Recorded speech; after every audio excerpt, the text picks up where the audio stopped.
आगीचे गोळे आकाशातून पडताना गुढीपाडव्याच्या रात्री गावकऱ्यांना बघितले। जेवढे कुतूहल तेवढा संभ्रम कायम असताना रविवारी सकाळी वाघोडा आणि धामणगाव येथे आकाशातून पडलेले अवशेष आढळले आहेत। विदर्भातील काही जिल्ह्यात उल्कापात सदृश आगीचे लोंढे आकाशातून पडताना गुढीपाडव्याच्या रात्री विविध गावकऱ्यांनी पाहिले।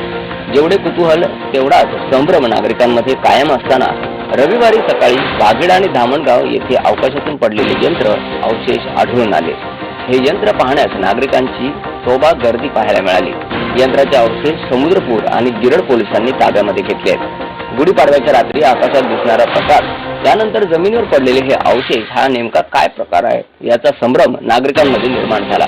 वाघेडी येथील शेतकरी नितीन सोरते हे सकाळी आपल्या शेतामध्ये गेले तर त्यांना एक सिलेंडर सारखी आकृती असणारी काळ्या रंगाच्या धाग्याने गुंडाळलेली वस्तू अंदाजे 3 ते 4 किलो वजनाची आढळून आली। त्याने लागली त्या संबंधी समुद्रपूर पोलीस ठाण्याला माहिती दिली। पोलीस उपनिरीक्षक राम खोत यांनी आपल्या कर्मचाऱ्यांसह घटनास्थळी जाऊन हे अवशेष ताब्यात घेतले आहेत। तर धामणगाव येथील शेतकरी भाऊराव ननावरे यांच्या गाव शेजारच्या शेतामध्ये सकाळी अवशेष आढळून आले। यामध्ये गावातील नागरिकांनी हे अवशेष बघण्यासाठी एकच गर्दी केली।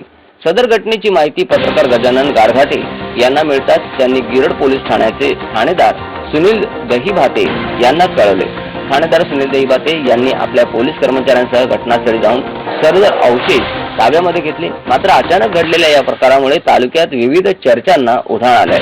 कोणत्याही नागरिकांमध्ये चुकीचा संभ्रम निर्माण करू नये असं आवाहन गिरड पोलीस ठाण्याचे ठाणेदार सुनील दहीभाते यांनी नागरिकांना केलं।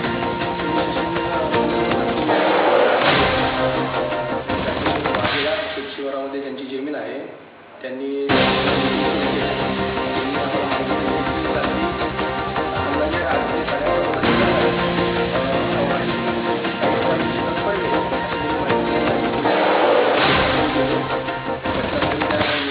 पडलेली वस्तू आहे त्याची माहिती घेतली, त्याची पाणी सदरची काळ्या जागी